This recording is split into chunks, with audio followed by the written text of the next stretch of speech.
Hello बच्चों, आज हम देखेंगे गॉस के नियम के अनुप्रयोग। गॉस का नियम क्या था और उसके फार्मूले क्या थे, उन्हें कैसे सिद्ध किया जाएगा, इसे हम पिछले वीडियो में देख चुके हैं। गॉस के नियम के वैसे 3-4 अनुप्रयोग है, जिनमें से हम आज 2 को लेके आए हैं। चूँकि हर अनुप्रयोग थोड़ा सा बड़ा है, थोड़ा सा उसमें कुछ लैंग्वेज लिखने होते हैं, इसलिए मैं उन भाषा को, जो मैं भाषा बोलूँगा उसे मैं पहले से ही लिख चुका हूँ। ठीक है, भाषा बहुत आसान है, हम आपको सब चीज़ एकदम बताते हुए चलेंगे। पहला अनुप्रयोग क्या है, पहले इसे देखते हैं।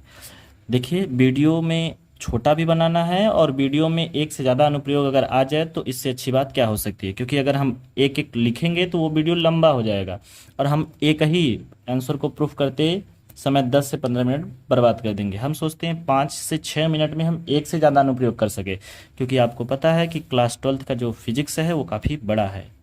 ठीक है, अनंत रेखीय आवेश के कारण विद्युत क्षेत्र की तीव्रता के बारे में हम बात करते हैं। यह एक रेखीय आवेश है, ठीक है, और इस पर एक समान रूप से धन आवेश वितरित हैं। देखिए, जो मैं बोलूँगा वही चीज़ यहाँ पे लिखा भी होगा। एक रेखीय आवेश है, एक रेखीय चालक है जिस पर एक समान रूप से धन आवेश वितरित है। चालक से स्मॉल r मीटर की दूरी पर कोई बिंदु P है जिस पर हमें विद्युत क्षेत्र की तीव्रता को ज्ञात करना है। ठीक है, अब हम r मीटर की त्रिज्या लेकर एक गॉसियन बेलनाकार पृष्ठ का निर्माण करते हैं। कैसे पृष्ठ का निर्माण करते हैं? गॉसियन बेलनाकार पृष्ठ का निर्माण करते हैं और यहाँ पर एक छोटा सा क्षेत्रफल ले लेते हैं dA। अब dA की दिशा बाहर की ओर रहेगी और जो हमारा विद्युत क्षेत्र है उसकी भी दिशा बाहर की ओर रहेगी। जब दोनों की दिशाएं समान होती है तो इनके बीच का कोण कितना हो जाता है? 0 डिग्री। और अगर दिशाएं विपरीत हो, एक की दिशा आगे की तरफ हो, दूसरी की दिशा पीछे की तरफ हो, तो इनके बीच का कोण थीटा का मान 180 होता है। और अगर दिशाएं समान हैं तो इनके बीच का कोण कितना होता है? 0 डिग्री होता है। और ये जो पृष्ठ है ये एक बेलनाकार पृष्ठ है जिसका ऊपर वाला सिरा खुला है, निचला सिरा भी खुला है। यहाँ से कोई भी वैद्युत बल रेखाएं नहीं गुजरेंगी, नीचे से भी कोई वैद्युत बल रेखाएं नहीं गुजरेंगी। इसका मतलब जो भी हमारा फ्लक्स बनेगा वो बाहर की ओर बनेगा। कहाँ बनेगा? बाहर की ओर। यहाँ पर भी हमारा जो फ्लक्स बनेगा वो भी किधर बनेगा? बाहर की ओर बनेगा। चलिए देखते हैं। तो अब मान लेंगे कि एक अनंत लंबाई का चालक तार है जिस पर एक समान रूप से धनावेश वितरित है। तार से स्मॉल r मीटर की दूरी पर कोई बिंदु P है जिस पर हमें विद्युत क्षेत्र की तीव्रता ज्ञात करनी है। P पर हम r त्रिज्या एक मानकर बेलनाकार पृष्ठ का निर्माण करते हैं। ठीक है, और ये बेलनाकार पृष्ठ है, इस पृष्ठ पर छोटा सा क्षेत्रफल dA मान लेते हैं। dA की दिशा बाहर की ओर होगी, सदैव क्षेत्रफल के लंबवत होता है। ई की दिशा भी बाहर की ओर है, दोनों की दिशा समान है, इसलिए कोण का मान कितना हो जाएगा? 0। ये अब देखेंगे कोण का मान 0 हो गया तो सबसे पहले यहाँ से गुजरने वाले फ्लक्स के बारे में जानेंगे। तो यदि फ्लक्स का मान कितना हो? फाई हो, तो फ्लक्स की परिभाषा से integration E D A cos theta. अब ध्यान से देखिए, थीटा के बारे में हमने बात किया था, थीटा का मान कितना होगा? 0। तो हम बताएंगे ई और डी ए की दिशा समान है, इसलिए इनके बीच का कोण थीटा का मान कितना है? 0 है। अब थीटा का मान 0 है तो यहाँ पे कॉस थीटा की जगह पे हम कॉस 0 पुट कर देंगे। ऊपर वाले ही फार्मूले में कॉस थीटा की जगह क्या पुट कर दिया? कॉस 0। कॉस 0 का मान 1 होता है तो बचेगा क्या? केवल dA। और ई को मैंने बाहर निकाल दिया, ये ई है जो इंटीग्रेशन से बाहर आ गया है, तो यहाँ बचा dA। dA का मतलब होता है जो बेलन है, बेलन का वक्र पृष्ठ, बेलन का वक्र पृष्ठ। और बेलन का वक्र पृष्ठ होता है 2πRh। एच की जगह पे हम ऊंचाई की जगह पे ये लंबाई एल माने हैं, तो इसलिए एच की जगह पे हम क्या पुट कर दिया करेंगे? 2πRL पुट कर दिया करेंगे। ठीक है, अब आगे देखेंगे। फाई इक्वल टू बेलन का वक्र पृष्ठ 2πRL हो गया। अब 2πRL इक्वेशन नंबर 1 बना के छोड़ देंगे। बताएंगे गॉस के प्रमेय से फाई इक्वल टू होता है Q/ε0। फाई का मान यहाँ भी निकाला गया है, इक्वल टू 2πRL। इस मान को यहाँ रख दो, तो रख देंगे तो इक्वल टू हो जाएगा 2πRL, ये गुणा है इधर आके भाग हो जाएगा, तो इक्वल टू हो जाएगा 1/2πRL Q/ε0। ε0 को इधर रख दो, RL को इधर कर दो, तो equal to 1/2πRL into Q/ε0। ठीक है, चलिए ये आपका अनंत लंबाई के लिए हो गया। अब हम आगे देखेंगे पृष्ठ के लिए।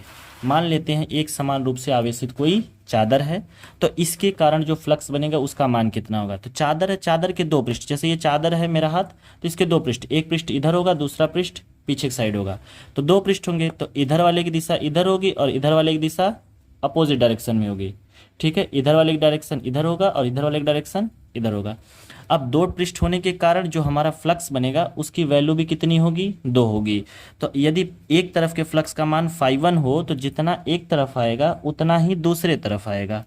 तो फाई इक्वल टू कितना हो जाएगा, 2 इंटू φ1। अब φ1 की वैल्यू कितनी है, वही है ई डी ए कॉस थीटा, पीछे लिखे थे आप फ्लक्स की परिभाषा से, ई डी ए कॉस थीटा। अब फाई इक्वल टू कितना जाएगा, 2 इंटू φ1। अब φ1 की वैल्यू निकाले हैं आप, तो φ1 की वैल्यू यहाँ पुट करेंगे तो कितना जाएगा, 2 into E D A cos theta.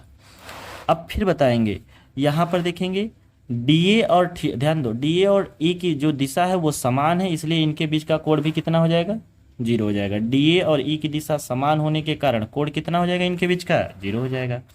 अगर कोण 0 हो जाएगा तो लिखेंगे phi equal to 2 into E D A cos 0।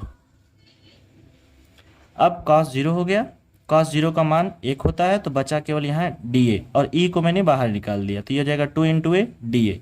अब ये चादर है, चादर का एरिया हमने कितना माना है, पहले से ही ए माना है, क्योंकि इसका शेप हम आयताकार रख सकते हैं, वर्गाकार रख सकते हैं, समचतुर्भुज रख सकते हैं, तो इसलिए इसका क्षेत्रफल चेंज होते रहता है, तो इसलिए एक औसत क्षेत्रफल हमने मान लिया केवल ए।